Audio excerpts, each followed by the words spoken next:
What's up? Hold on. Hold on.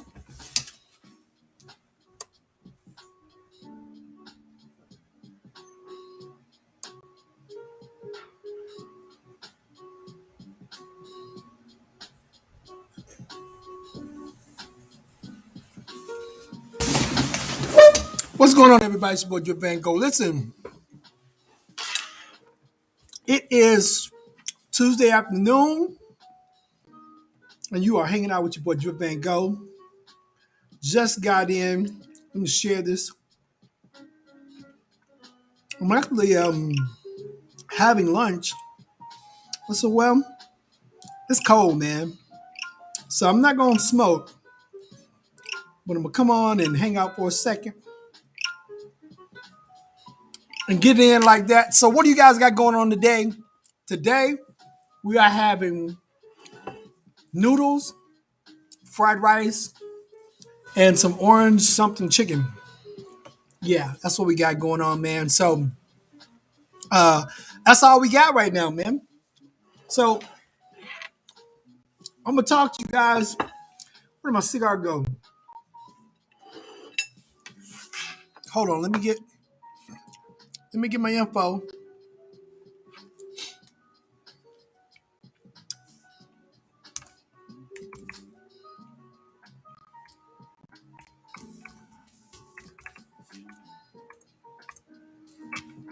I gotta get my information right, y'all.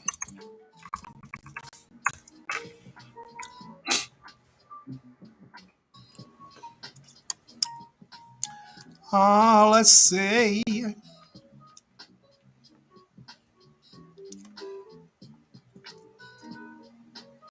All right, I had let me grab it right quick. The it's called the claws. Let me grab it.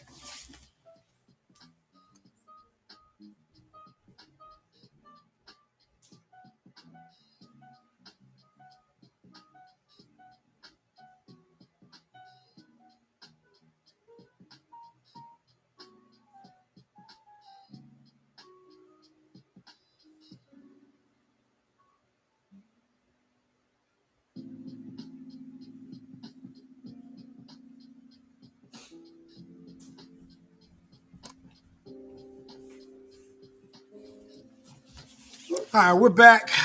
Let's see. So as we're eating, and I have to eat while I'm talking to y'all, because if I don't, my food will get cold. So y'all hang tight. Give me a second. Hold on.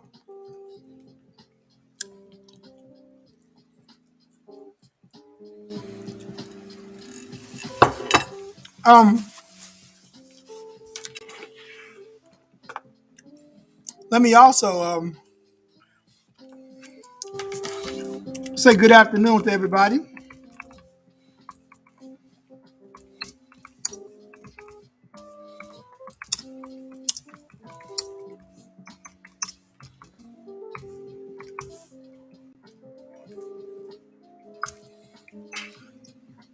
All right, so good afternoon to everyone on this cold Tuesday. Again, I'm your boy, Drip Van Go.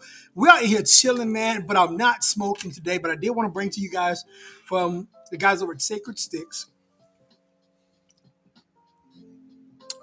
the claws. And it's kind of cool because he's sitting there with a cigar in his hand, smoking a cigar, but he's got a cigar, what do you call those books? Oh, journal. He's got a cigar journal that he's looking at on the cigar. This is a Maduro torpedo type vibe. I do have some information on this particular stick.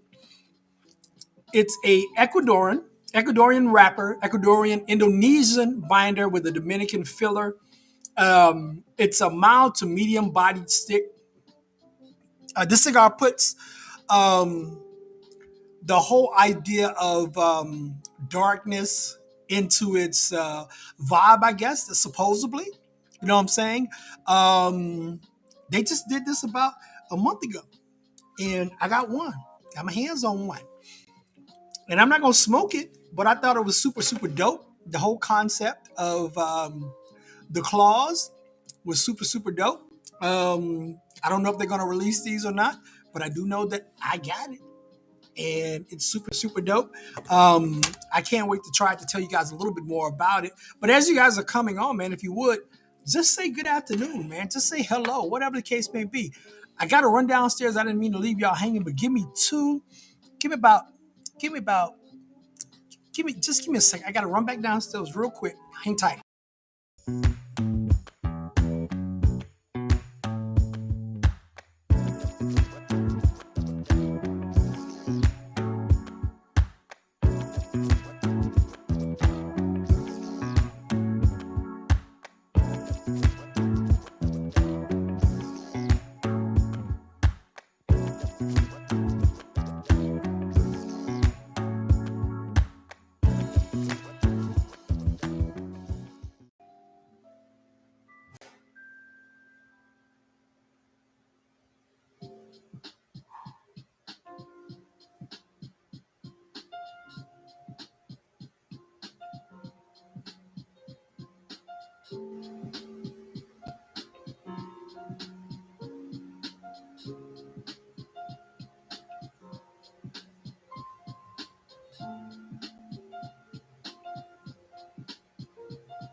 All right, sorry about that, guys. Had to run downstairs right quick.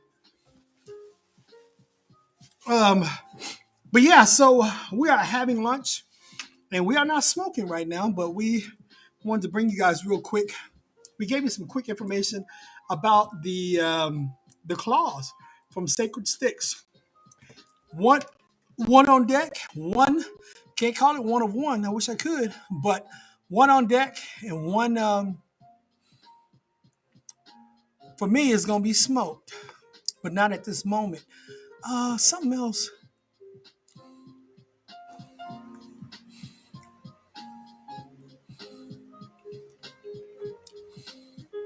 Okay, yeah.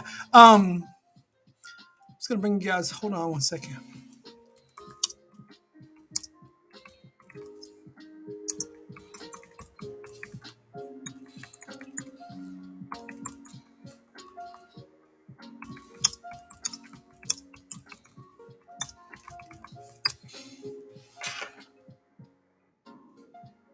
Okay, so man, this is kind of hard to do. Trying to multitask between eating and talking to y'all without y'all being all up in my mouth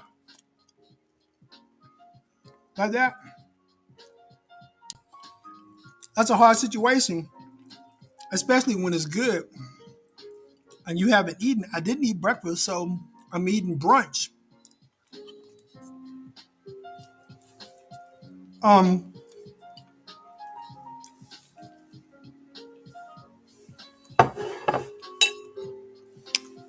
One thing I want to talk about was how many cigar companies that are in the United States, guys. Listen, at its peak, at its peak, in the year 1895, the U.S. boasted around. This is the United States. Around 42,000 cigar factories. Today, there might be 50 that continue to roll cigars to date now. So you look at a company like was it Holtz.com, Holt Cigars, Cigar Culture. Um, you'll find out a lot more about that. But to date, you stop and think now, since 1895 at its peak in the U.S., the U.S. boasted around 42,000 cigar factories in the United States. Now that's crazy, right?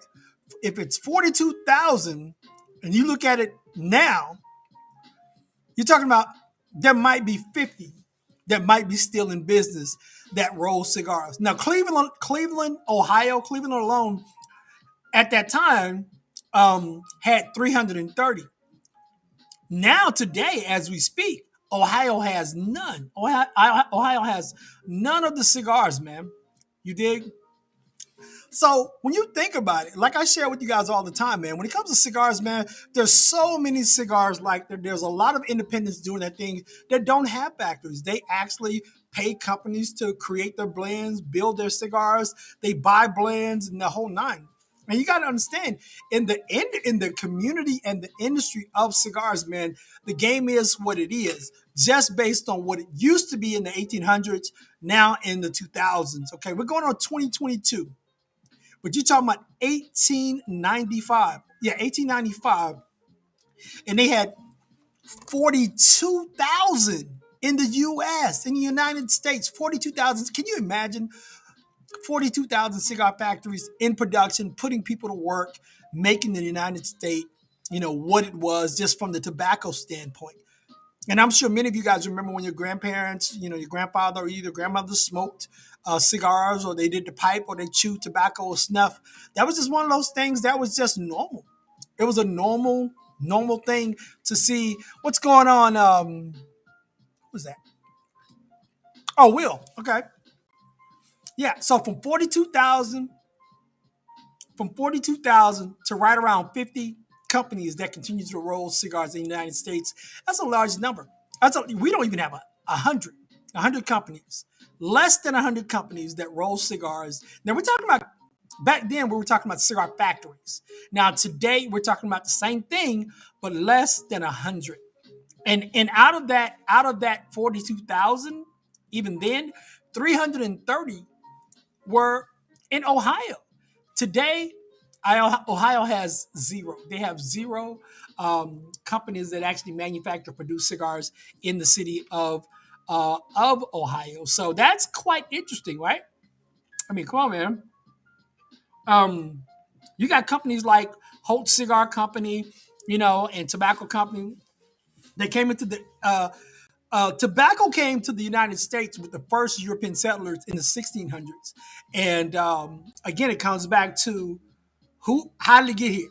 So tobacco came into the United States in the 1600s, or was it already here?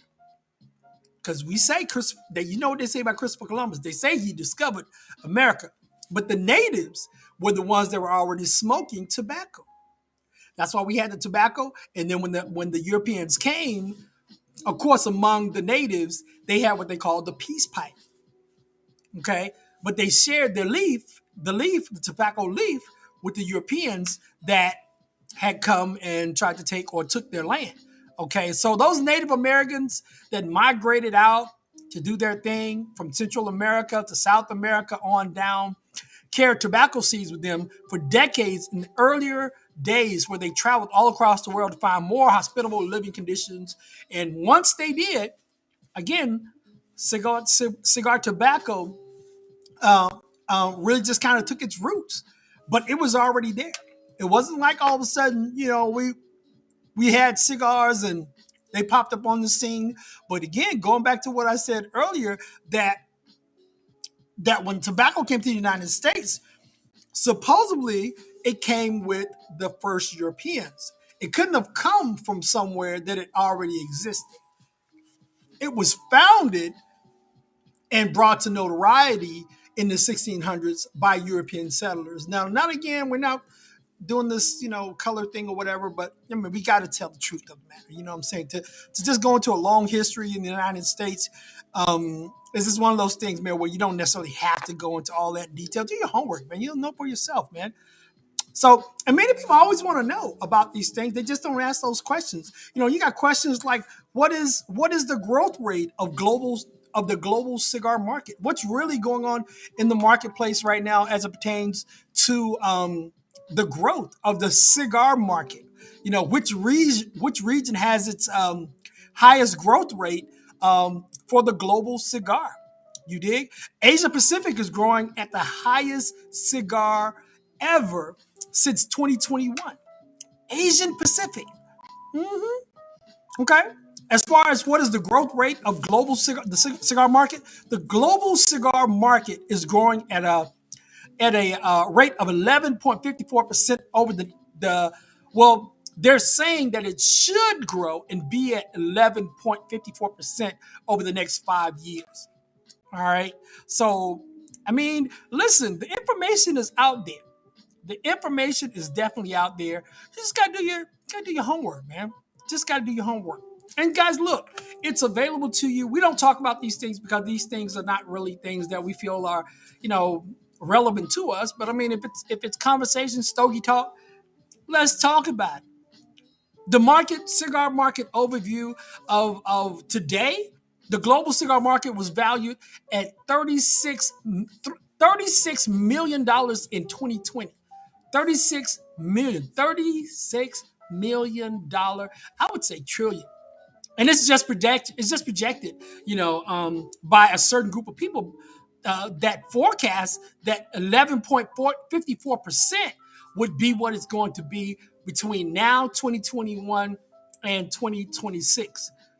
Okay, so again, there's a lot of predictions going on where the cigar community is going to be within the next 5 years. Okay, and with the increased consumer intake since COVID, you got to stop and think those numbers have just really, really escalated and grown to its highest to where we are just because we're locked in. We're finding new habits and things of that nature. Listen, it takes what they say. It takes a village to raise a kid, but when you're in that village and you got time, you're trying to find things that you can actually do to keep you occupied, to just keep you occupied. You dig? Hold on.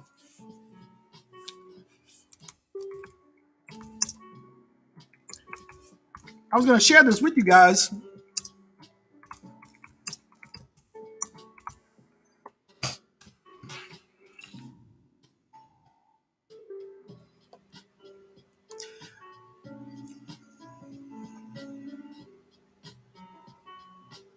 All right, here it is right here.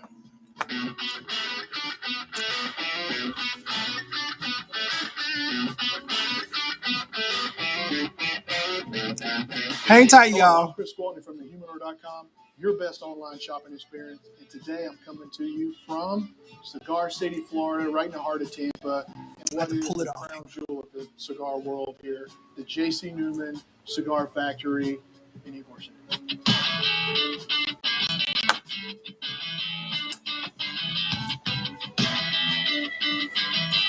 All right, so let's see if we can pull that part up right there.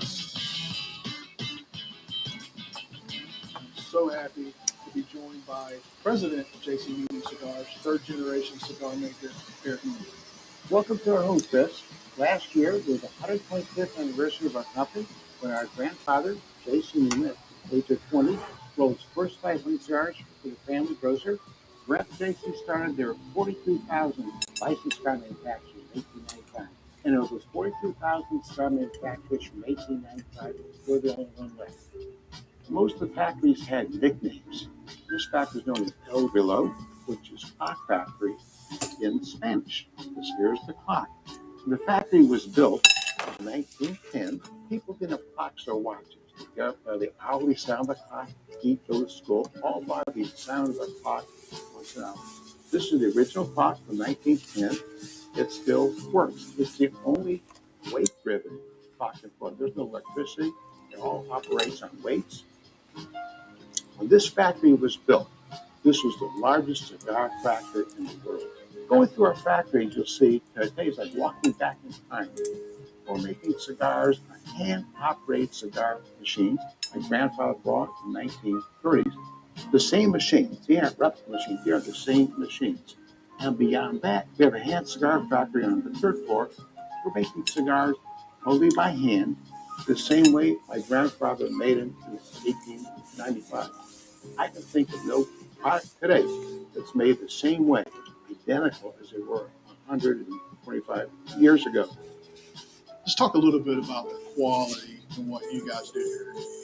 One main difference between our cigar machine that takes a lot of labor to make the product is the tobacco. When you look at a tobacco, all the cigars we make here, they're made from natural tobacco leaves.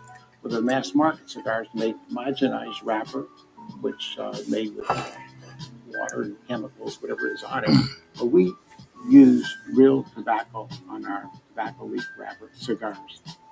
I'd encourage everyone, you got to come here and you got to check out this place for yourself. But hopefully today, we're going to be able to give you kind of a virtual tour. So sit back and enjoy the rest of the day. And we're going to take you through J.C. Newman Cigar Factory here in Ybor City.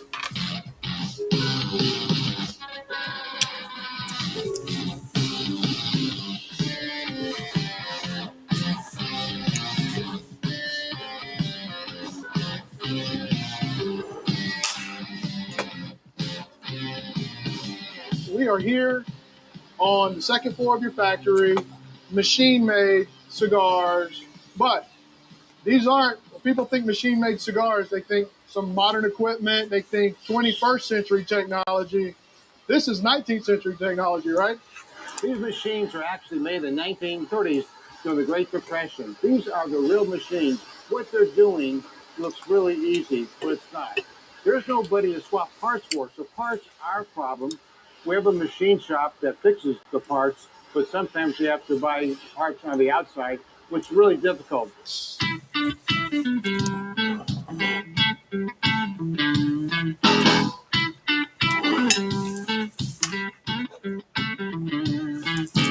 Now we're on the third floor. We're in the hand rolling salon. Let's talk a little bit about this room and what happens here. We're actually doing everything, the whole stuff of making handmade cigars here. So we have 3 rollers now. Our goal is to get 10 rollers here. It's a different style of way you make cigars on the machines than you do it by hand. We're making cigars, starting with rolling the filler into the binder. That's called the bunch. That's put in the mold for about an hour, hour and a half, where it gets its shape. Then after an hour and a half, 2 hours, or after lunch, cigar makers will take the cigars out of the mold and roll the outside leaf, which is the wrapper. So we're talking about hand rolling cigars. It's just not really commercially viable to hand roll cigars here in the U.S. No one does anymore, but you guys are doing. Just talk a little bit about that process and how you came to the realization that you wanted to make hand rolled cigars again in Cigar City. It's my son's Drew's idea. He wanted to bring cigar hand making into this factory like it was made in Ybor City 100 years ago. I said, Drew, that's not a good idea because labor here is 10 times what it is in our factory in Nicaragua. I said, Dad, I want to do it. So this is the American room.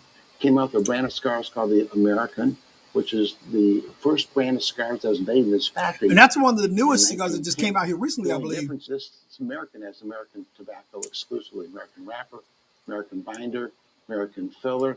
Yeah, I mean, I think this is just amazing. I think I'm gonna go get me one of When I those encounter today. people and we start talking about cigars and how they're made, everybody wants to go see the process. So if you want to go visit a hand rolled cigar factory, you really have to get a passport, get on a plane, go to Miami, which is an adventure. Flying out of Miami, we all love Miami Airport, and you fly to Managua. You get in Managua, you get in a car, and then I always say it's a 2.5 to 4 hour drive to. If you're lucky. If you're lucky, it's 2.5 to 4 hours. Just depends on how many guys are moving cattle that day along the Pan American Highway. But once you get to Esteli, you're there, and it's beautiful. And if you ever have a chance to go, I say, because you're embedding yourself into the culture of that country. It's a beautiful country and great people. But if you want to see hand-rolled cigars, you have an opportunity here without a passport. Come to Tampa and get an opportunity to see hand-rolled cigars just like they were made 100 years ago and how they're being made today at your factory in Nicaragua. I'm gonna go one day. One day I'm going.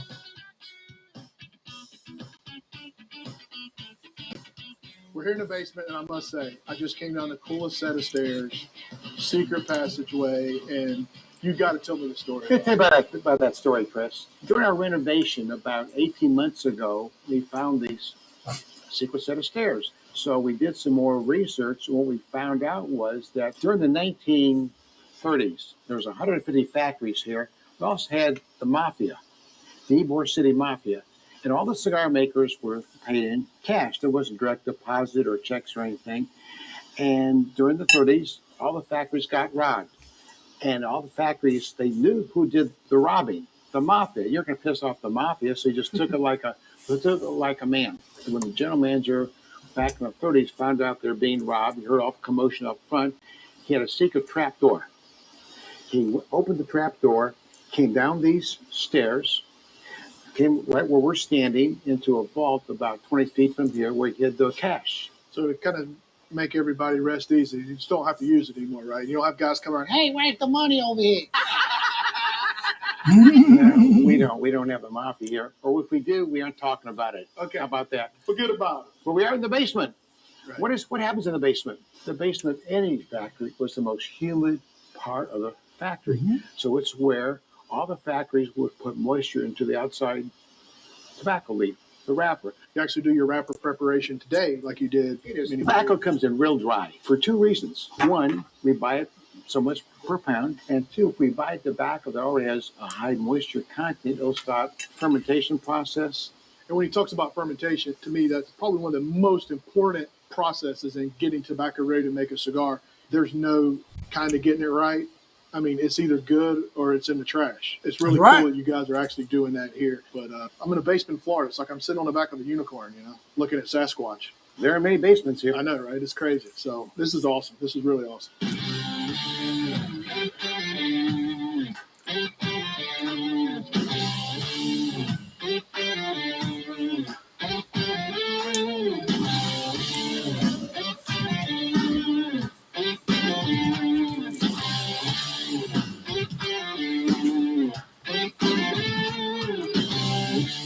All right, well, that's going to wrap it up. Cigar Factory in New York City. Eric, I want to thank you. It was a great one, man. Learned a lot, not just about cigar manufacturing here, but the history of this place. And you got to come see this place just from a historical standpoint. And I really appreciate you for having us. Absolutely. After 125 years, we finally opened up our factory to the public, our museum, and most of the factory is free. If you wanted to have a behind-the-scenes tour, you can look a tour online. There's a small charge for it. But again, this is like walking back in time. You want to see how things were made in this country a century ago? Come visit us. Go to jasonnewman.com. I really appreciate having us here today, and it's been a great. Well, there you have it, guys. Y'all saw it. Y'all saw it for yourself. Okay? So that's one of those things, man, where we do have American cigars. We have companies out there that are producing cigars, man, that you can just go buy right now. But it's so good to actually have the information that you need to really, really get out there and just experience American cigars. Just because it's not from Nicaragua, not just because it's not from the Dominican Republic or whatever the case may be, doesn't mean that it's not a great stick. You just got to know what you're getting into. So, guys, I just wanted to come and bring that to you guys. Let you guys see what was going on, what's popping, what's happening with your boy Drip Van Go, and also eat my lunch too. Had Chinese food. It was the bomb, definitely the bomb. So, in here working still, and we're gonna get back to it. So, if there's nothing else, guys, I'm gonna get out of here. But I had to come home for my lunch break. I told you I would. Now I want a cigar though. Now I want one. Golly. I'll wait. I'll wait. Bring it back to the drip lounge, y'all, and get it in right there. Yeah, because y'all know if I go smoke it by myself, I'm bored. Anybody have any questions or comments before we get out of here, guys? Y'all know I'm gonna always ask if you guys have any questions or comments for us, because it's always important to be able to answer any questions or comments that you guys have towards myself or anybody else, Will Green, Abdul, Colin, anybody that you guys may see on the show, whatever. If you guys have any questions, be sure to just ask them, man, because that's what we're here for. We're here to answer your questions and really kind of get that dialogue going. Don't forget, guys, if you don't catch us right here. You can also catch us over at YouTube at Filthy Rich Kicks. You can check us out over there, and you can also see the live from that particular page. It's an older page that we still use, and we go from there. You can also catch me over on Instagram. Okay, connect with Drip. That's right. So you can catch me at that right there, Instagram.com/drip _van underscore go. You can follow us over there as well. And I'm telling you, it's just an amazing, amazing journey. Again, keep up with us over at YouTube. YouTube.com/channel/ blah, blah, blah, blah, blah, blah, blah, blah. Click on that link and you'll be able to get us over there. I'm your boy Drip Van Go. This is the Private Blend Social Cigars Drip Lounge with your boy Drip. Psycho Alpha Disco Beta Bio Aquadu Unaccounted Boogie Baby. Yeah. Yo ho. Anyway, we gonna get out of here, man. Y'all hold it down till next time. And as always, look good, be good, stay fly. I'm your boy Drip Van Go. Hold on, let me get it together. I'm your boy Drip Van Go, and we gonna be out, y'all.